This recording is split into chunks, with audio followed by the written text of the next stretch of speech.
प्रदेश अध्यक्ष आलोक कुमार सिंह जी माननीय विधायक, कार्यकारी अध्यक्ष प्रशांत पंकज जी और सुभाष चंद्रवंशी जी, प्रधान महासचिव हिमांशु पटेल जी और राष्ट्रीय पदाधिकारी में राष्ट्रीय उपाध्यक्ष संगठन श्री मदन चौधरी जी। पनोरमा ग्रुप, जो सोचता है वो करता है, आपके अपने सपनों का आशियाना। नमस्कार, आप देख रहे हैं न्यूज नेशन। मैं हूं आपके साथ नरोत्तम सिंह।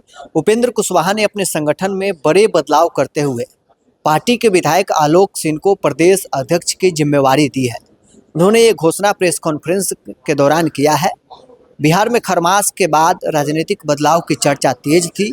चर्चा था कि उपेंद्र कुशवाहा के 3 विधायक नाराज चल रहे हैं, दूसरे दल में शामिल होंगे, लेकिन उपेंद्र कुशवाहा ने चौंकाने वाला फैसला सुनाया है।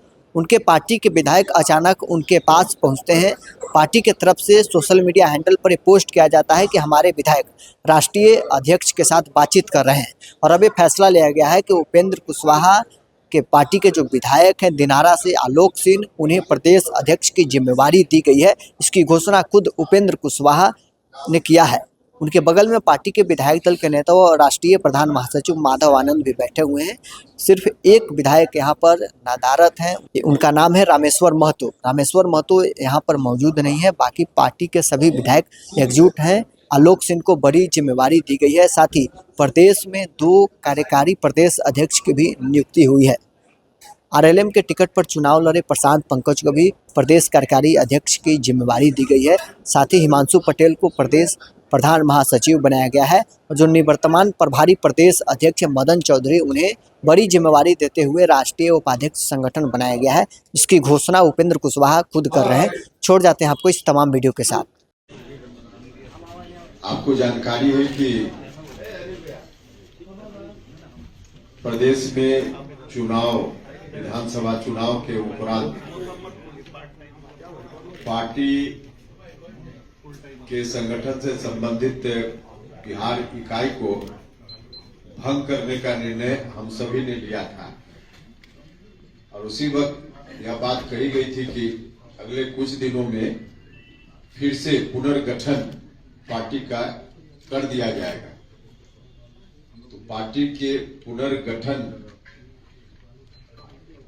की बात अभी आपसे करनी है, इसलिए आप सब लोगों को यहाँ कस दिया गया।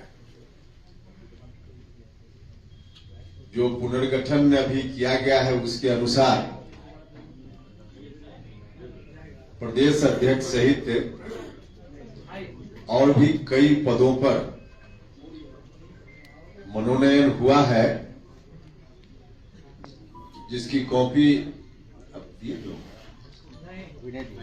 आपको दे दी जाएगी। नाम ज्यादा नहीं है, इसलिए सुन भी लीजिएगा, कॉपी भी दे दी जाएगी। जिन लोगों के ऊपर जवाबदेही दी जा रही है, आगे का विस्तार वही लोग करेंगे। साथ ही साथ पार्टी का विशेष सदस्यता अभियान भी अब चलेगा और विशेष सदस्यता अभियान चला करके प्राथमिक इकाई से लेकर राष्ट्रीय इकाई तक का विधिवत गठन पार्टी के संविधान के हिसाब से अब शीघ्र ही किया जाएगा। तारीख वगैरह की घोषणा बाद में होगी कि कब तक वह काम पूरा होगा, लेकिन आपकी जानकारी के लिए कि विशेष सदस्यता अभियान अब तुरंत प्रारंभ होगा और विधिवत पार्टी का गठन नीचे से लेकर ऊपर तक होगा।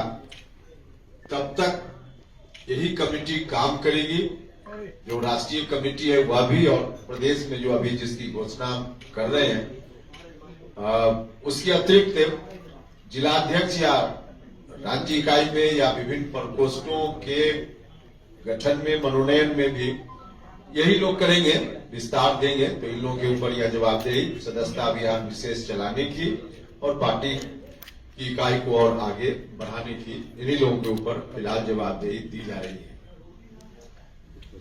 जो तय हुआ है उसके अनुसार आपस में कई दौर का विमर्श हुआ। तमाम विमर्श के बाद जो अंतिम रूप से तय हुआ है उसकी जानकारी यही है कि श्री आलोक कुमार सिंह जी, माननीय सदस्य विधानसभा, इनको प्रदेश अध्यक्ष पद की जवाबदेही दी जा रही है।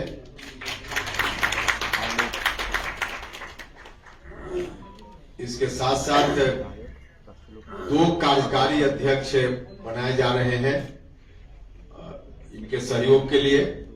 एक प्रशांत पंकज जी और दूसरा सुभाष चंद्रवंशी जी, 2 कार्यकारी अध्यक्ष होंगे।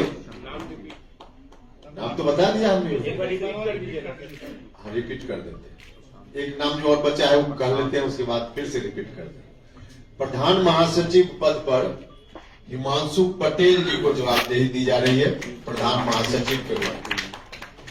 और इसके अतिरिक्त एक घोषणा राष्ट्रीय पदाधिकारी की भी अभी की जा रही है। मदन चौधरी जी राष्ट्रीय उपाध्यक्ष संगठन की जवाबदेही इनके ऊपर दी जा रही है। अभी संयोजक के रूप में या प्रदेश प्रभारी अध्यक्ष के रूप में ही काम कर रहे थे, तो अब के बाद अब राष्ट्रीय उपाध्यक्ष संगठन के पद पर मदन चौधरी जी काम करेंगे। तो फिर से कहा गया कि एक बार और रिपीट कर दीजिए। तो प्रदेश अध्यक्ष आलोक कुमार सिंह जी, माननीय विधायक, कार्यकारी अध्यक्ष प्रशांत पंकज जी और सुभाष चंद्रवंशी जी, प्रधान महासचिव हिमांशु पटेल जी और राष्ट्रीय पदाधिकारी में राष्ट्रीय उपाध्यक्ष संगठन श्री मदन चौधरी जी। यही जानकारी देने के लिए आपको कष्ट दिया गया था। अब आगे संगठन का काम इन लोगों के ऊपर है, विस्तार देने का काम, सदस्यता अभियान चलाने का काम, तो इस काम को लोग करेंगे। फिलहाल बजट आना है केंद्र सरकार का भी और राज्य सरकार की ओर से भी। 1 तारीख को केंद्र सरकार का बजट है और संभवतः 3 तारीख को बिहार सरकार की ओर से बजट प्रस्तुत किया जाएगा। तो बजट से, केंद्रीय बजट से बिहार की काफी उम्मीदें हैं और उम्मीद जायज भी है, क्योंकि इतना बड़ा आशीर्वाद बिहार की जनता ने एनडीए को दिया है। हमारे प्रधानमंत्री जी के ऊपर विश्वास व्यक्त किया है, मुख्यमंत्री जी के ऊपर विश्वास व्यक्त किया है और प्रधानमंत्री जी लगातार बोलते भी रहे हैं कि देश को विकसित राष्ट्र बनाना है तो बिहार को विकसित राज्य बनाना पड़ेगा। और इस दृष्टि से लगातार केंद्र का सहयोग बिहार को मिलता रहा है हर तरह से।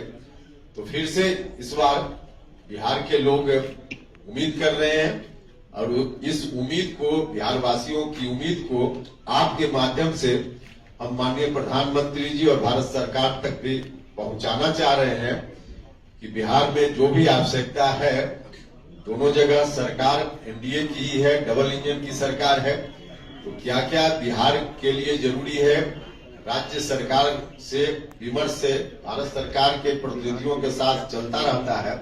तो उसके आधार पे जो आवश्यकता बिहार में है, मालूम है प्रधानमंत्री जी को भी, केंद्र सरकार के जो प्रतिनिधि हैं उनको भी, तो उसके अनुकूल बिहार को हर क्षेत्र में, जिस तरह से पहले सड़क के क्षेत्र में, स्वास्थ्य के क्षेत्र में, शिक्षा के क्षेत्र में, बाकी सभी क्षेत्रों में भारत सरकार से मिलता रहा है सहयोग, इस बार फिर से मिलेगा, यह भरोसा भी है और बिहार के लोगों को भरोसा रखना चाहिए।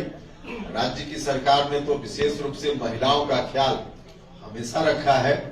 माननीय मुख्यमंत्री जी ने तो निरंतर, अभी यात्रा भी उनकी चल रही है, तो सब जगह जाकर विकास के कार्यों की समीक्षा कर रहे हैं। गरीबों के लिए, महिलाओं के लिए, युवाओं को रोजगार देने पर विशेष रूप से ध्यान है। अभी जो आर्थिक सर्वे भारत सरकार की ओर से आया है, उसमें भी विकास की दर को आगे और बेहतर होने की संभावना है, इस बात का अनुमान किया गया है। और पूरी दुनिया में परेशानी है, लेकिन इस परेशानी के बावजूद भारत आगे बढ़ रहा है, विकास कर रहा है। तो यह जो आर्थिक सर्वे से दिख रहा है, यह हम सब लोगों के लिए बहुत ही सुखद अनुभूति है और पूरा बिहारवासी, हम सब भारत सरकार के साथ हैं। विकास के मामला में हम सब लोग मिलकर साथ चल रहे हैं तो बिहार की सरकार भी इन तमाम चीजों का ख्याल अपने बजट में रखेगी ही, और भारत की सरकार तो रख ही रही। यही बात थी। इसके अतिरिक्त कोई सवाल अभी इसी विषय से संबंधित हो तो रखिएगा, दूसरा विषय से संबंधित रखिएगा तो शायद बोलना।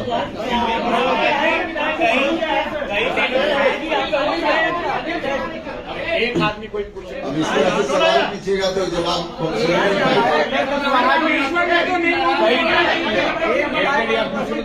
कई दिनों से ये चर्चा चल रही थी कि आपके पार्टी के जो 3 विधायक हैं, माधव आनंद, आलोक सिंह और रामेश्वर महतो, आपसे नाराज चल रहे हैं, पर 2 विधायक आपके मौजूद हैं। चर्चा आप ही लोग कर रहे थे, तो आप ही लोग चर्चा कर रहे थे, सवाल हमसे पूछ रहे हैं। पर अभी भी रामेश्वर महतो आज नहीं आए हैं। विधायक दल की मीटिंग है। चर्चा हम लोग नहीं, आपके विधायक दोनों बगल में हैं, दोनों नाराजगी भी जाहिर की थी। रामेश्वर महतो ने तो कई बार पोस्ट भी किया है। सवाल विधायक दल की मीटिंग नहीं है, इसमें तो एक और माननीय विधायक स्नेहलता जी भी नहीं है, तो फिर क्या मतलब हुआ? विधायक दल की मीटिंग है। उपेंद्र जी, सवाल ये है कि ये फैसला आपने दोनों विधायक के दबाव में लिया है या स्वतंत्र रूप से लिया है? क्योंकि हो सकता है कि बार्गेनिंग पॉलिटिक्स हो कि हमको प्रदेश अध्यक्ष बनाइए तभी हम आएंगे। चलिए, कोई दबाव होगा तो आपका साथ ले लें। उपेंद्र जी, आपका साथ ले लें। अरे भैया, हमने कहा ना कि चर्चा आप ही लोग कर रहे थे, बाकी कुछ नहीं था न है। आपने भी कहा यह चर्चा भी हमने न्यूज 18 से ही सुना। यह चर्चा न्यूज 18 में हमको किसी ने बताया कि न्यूज 18 में ऐसा चल रहा है। सॉरी, माफ कीजिएगा, जी बिहार झारखंड में ऐसा चल रहा है, हमको किसी ने बताया। अब बताइए, हमारी पार्टी में क्या है नहीं है, मीडिया में खबर चल रही है, हमको पता ही नहीं। आप लोग भी नेताओं के भरोसा हो गया उपेंद्र जी, क्योंकि आपने कहा मंत्री बनाने के बाद कि भरोसा नहीं है, इसलिए आपने अपने लड़के को मंत्री बनाया था। भरोसा हो गया। इस सवाल का जवाब तो हम दे दिए उनके प्रश्न के जवाब। लोकसभा में आप मोदी जी 14 बड़ी बजट पास कर रहे हैं, और यहाँ पर पत्रकारों को जो पूर्व के मुख्य प्रधानमंत्री द्वारा सुविधा मिलती थी, वेल में छूट के थे, वो उन्होंने गायब कर दिया। आप इसके लिए तो कहिए कि हम पत्रकारों का कहे आप छूट कर रहे हैं जो सुविधा मिल रही थी। पत्रकारों की एक समस्या के बारे में आप बता रहे हैं जी, इसके अतिरिक्त और भी कोई पुरानी बात या नई बात जो भारत सरकार से अपेक्षित हो, पूरी सूची दे दीजिएगा, सब हम भारत सरकार में प्रधानमंत्री जी तक पहुंचा दें। आपके कार्यालय में आपके के दिए थे, लेकिन आपको पहुंचा दें, ठीक है, मिल जाएगा, पहुंचा दें। यूजीसी पर बोलना पसंद करेंगे सर। चलिए, बहुत